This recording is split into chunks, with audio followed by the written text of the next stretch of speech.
Welcome to another episode of Called Bang Sports. I guess this isn't really a real episode. This is just a post game for the Jazz and Hawks game. I was going to do a live stream. My computer was acting slow and I was setting up, so hopefully this is okay. I'll try to get it out as quick as I can. Also, my mic has been acting funny today, so I'm hoping this works. If it doesn't work, then you probably won't be watching this recording because I'll be re-recording it after I figure out what's going on with my mic. But enough with that. The Jazz beat the Hawks. Great win. The Jazz are looking really good so far. They still have some issues, but I saw some bright spots that they're fixing these issues this game. Hopefully that continues on Thursday when they play the Pacers, I believe. But let's talk about this game real quick. First, I like to talk about each team that we play because we're always talking about the Jazz on this channel. I like to talk a little bit about the rest of the NBA too. Also, I'll jump into the Jazz stats, but real quick, let's talk about the Hawks. The Hawks, they came into the season with high expectations. They were just in the Eastern Conference Finals last year. They had that crazy run, beat the Knicks, and then beat the Sixers, and then lost to the Bucks in the Eastern Conference Finals. I think a lot of people had high expectations. Their roster is mostly the same. They were even a little bit injured during the playoffs, so but they're not playing great. They're 4-8 right now. I think they'll turn it around. I think everyone's still expecting them to be a playoff team, so we'll look for that. But here's kind of my, and this is mainly based off of the few games that I saw from them from the playoffs, and this game of what I saw from them and the stats. Here's why I don't think the Hawks are legit finals contenders, and they'll really need to rebuild. Well, not rebuild, but they'll need to like restructure their roster to be there, and it's because they are super reliant on the three. And I'm probably putting too much emphasis on what happened this game because Kevin Huerter went off. He was the highest scorer of the game. He's a 3-point shooter, so when Kevin Huerter goes off, the three numbers are going to be looking a little bit different than they normally will for the Hawks. But Trae Young, he's someone who he can drive, but he likes to stay outside the 3-point line and shoot there.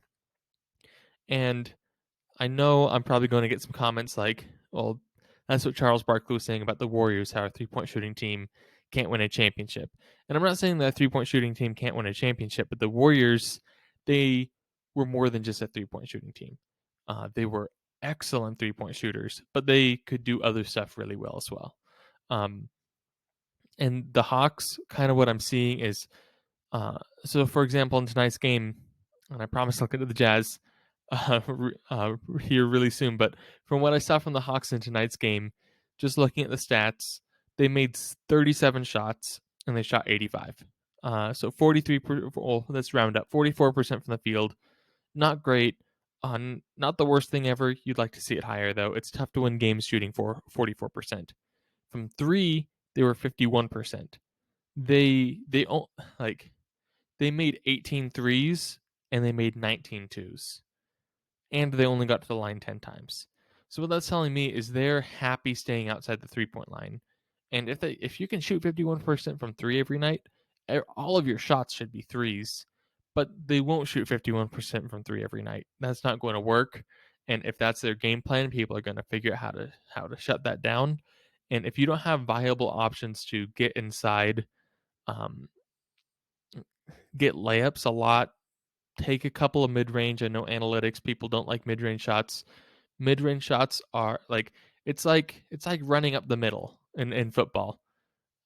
It's you're not going to get a touchdown when you run up the middle. So if you're trying to get a touchdown, that's not the move. But running every once in a while sets up the passing plays. Taking a mid-range shot either frees up the paint so you can go score a layup, or it forces people to play off you a little bit and let you get those threes. Just like taking like trying to get inside and post up or get some drives. I'm not saying do this every single play, but it's like the run setting with the pass in football. You need to have the ability to score from anywhere, and that way, if you kind of get to control the defense if you're able to score from anywhere. So that's one thing that I'm concerned about with the Hawks. Not that I'm a Hawks fan or really rooting for them. I was just expecting more from them through their first 12 games of the season. Um, let's jump over to the Jazz. I'll talk about the Hawks a little bit more, but I think that's kind of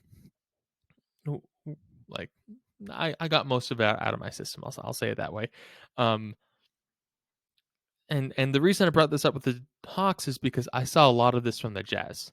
The Jazz, a lot of people think, like, especially after last year, a lot of people think, oh, they're the team who's going to like hit 23s on you every night, and they are. They hit 15 threes tonight. That's not 20, but that's really solid.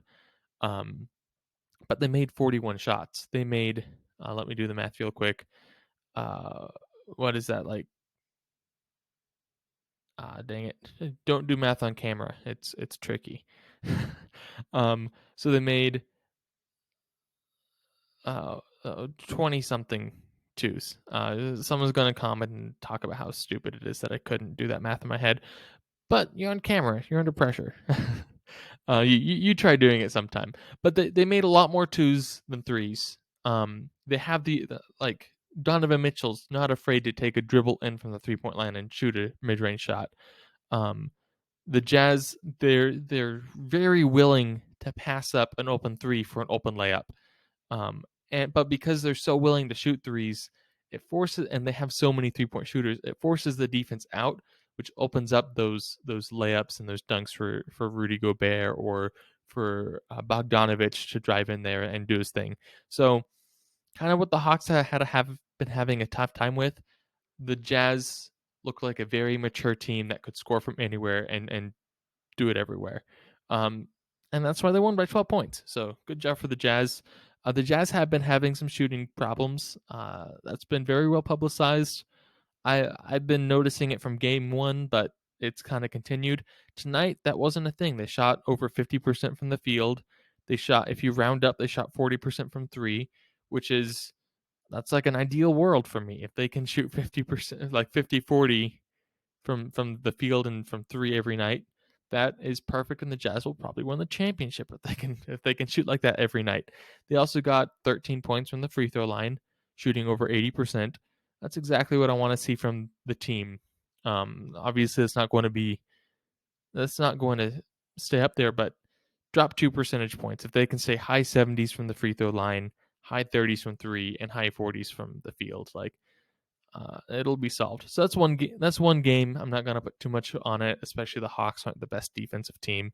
Um, they out rebounded the Hawks, which the Jazz are a bigger team. They did play a tough center in Clint Capella. He had double digit rebounds. So, um, but the Jazz are a much better team rebounding team than the Hawks are. Nate and I talked about that on our episode on Saturday. If you haven't watched it, go check it out. Um, But yeah, the next thing that I've been noticing for a long time with the Jazz, I'm sure you've noticed it if you've been following the Jazz the past couple of seasons, is turnovers. Tonight wasn't the worst thing in the world. They had 15 turnovers, but I mentioned at the beginning how I think there's some I'm seeing some good things that might be a sign of improvement here. Um, One thing I want to point out is the Jazz in the past didn't only have a lot of turnovers, but they had kind of mediocre transition defense. Tonight, at least, which I think the Hawks are a team that's built pretty well for transition. Maybe not the best. They're not the most athletic team, but they can move down the court pretty quickly. Um, Tonight, even though they had more turnovers than the Hawks, they had more points off of turnovers, which means that they were really stopping the fast break. They only allowed 8 fast break points all night, which is awesome. I love seeing that hustle. That's an important stat. I think that's an often overlooked stat, um, because fast break points are just free points. They don't have to work for it all. They don't have to work for it at all. It's normally changes the momentum of the game. It gives everyone on the other team, like on the team that scores a fast break point, it gives them a lot of energy. So those are important possessions to stop, make them slow down and set up. And if they score off of that, that happens. But make them score in the half court. Don't let them score in fast break. So that was kind of a tangent. I was saying there's some good stuff going on. If I hop over to the box score, Donovan Mitchell. Um, I've been seeing a lot this season. It's all. I also saw some before he got injured last season when towards the end of last season, like playoffs, end of the season, he was injured. What we saw from him, it, as great as he is and as great as he was, not everything was perfect. But Donovan Mitchell, I'm seeing a lot of great point guard attributes. He's reading the floor a lot better. He's making some smart passes. Tonight there was one play in particular that I remember where he had the ball. It was kind of a fast break situation, a transition situation. He wasn't pushing it like you would expect with a normal fast break, but he held the ball. He stopped a little bit and he was just dribbling. He had I forget the two players, but he had a teammate open on the three, and it was across court. He could have made the pass. It would have been an okay shot. Um, and he saw that pass, and I could see in his brain he sees that pass, but he sees, I forget whether it was Gobert or Whiteside. I think it was Gobert. I don't remember on the play. It doesn't really matter. Gobert or Whiteside, one of our centers, he was cutting. Well, not really cutting, but he was running down the floor, and there was no one in the middle. Mitchell saw this. He didn't make the pass. That would have been a good three, not a wide open three, but a good three. And he kind of hesitated towards that pass, so the defense kind of thought he was going that direction, and they did a little shovel pass over to Gobert as he was running down the floor. Gobert got a nice dunker layup on the other end, or just right there. So that's what I'm seeing from Mitchell. The problems with this that I'm seeing from Mitchell is I've seen a lot of games so far this season, a lot of games last season where Mitchell he was getting 4 or 5 turnovers a game. Tonight he only had one. It's one game. I'm not going to put too much weight on it, especially the Hawks aren't the best defense in the world. But it's a step in the right direction, especially when he had 3 steals. So he was making a great effort on defense, and he was taking care of the ball on offense. And the reason why I'm maybe a little bit overly optimistic after one game of just one turnover is most of the turnovers that I see from Donovan Mitchell aren't they're just little things that could easily be ironed out, and he's like from just that one play is showing me that he's learning to slow down. Um, and that's one play, but I haven't seen a ton of it in the past. I've seen a few of them like that this season. I think he's starting to learn when to speed up and when to slow down, which uh, I think is huge, especially if he's going to be a primary ball handler, and it will help him make his smarter passes, um, like he did in that play. So I'm really excited about Donovan Mitchell after this game. Not that I haven't been before, but this is another little thing that is showing me that he's making progress towards being the best possible player he can be. And he shot great tonight. He had 27 points. He was over 50%. He was with 11 of 20 shooting, and he was really the star of the show tonight. Even though Herter scored more, Donovan Mitchell was on the winning team and he scored 1 point less. Um, the rest of the Jazz, they came in and helped. Bogdanovich had his 18 points. Clarkson came in with his 16. Um, Whiteside almost had a double-double with 10 points, 9 rebounds. Gobert almost had a double-double with 9 points, 14 rebounds. Not Gobert's greatest night, but um, he only played 24 minutes. Whiteside played 23. Like, I think, yeah, like, I don't know what's going on there. It might have been just the Jazz wanted to keep a fresh center out there for Capella, um, because the Hawks' backup center is Dang, and he didn't do anything tonight. He was a -4 plus minus 3 rebounds, an assist, and a steal in 11 minutes. Didn't score any points. So I think they were kind of trying to tire out Capella, and Capella had an okay night, 13 points, 12 boards. But that's kind of what I'm seeing from tonight. Great win for the Jazz, 8-3 after a rough loss to the Magic. That's a good bounce back win. The whole team was healthy, at least the starters. The whole team was healthy. They played the entire active roster, which that's another thing. Even though most of them only played like 1 minute, I'm seeing Quinn Snyder be more open to playing a deeper lineups, which I'm excited about. I like seeing those players, especially when we're a good enough team that we can have double-digit victories pretty regularly. So what I saw from this game, I'm missing the live stream. Again, my computer was slow. It's fun when we have that, but the nice thing about this is I can get it quicker to all the platforms that we publish this to. So hopefully those um, people who aren't on our primary platform can watch us quicker. But let me know what you think of the Jazz, what you saw from this win, and make sure to tune in for Thursday.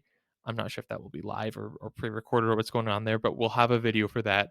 Make sure to come watch that. It should be fun. Hopefully, another Jazz victory. I'll be covering that one too, unless something crazy happens. I don't want to promise anything. Life happens sometimes, but um, yeah. So make sure to like the video, follow us on whatever platform you're watching this on or listening to this on, and especially if you're a Jazz fan, you need to. But yeah, thanks for tuning in and go Jazz.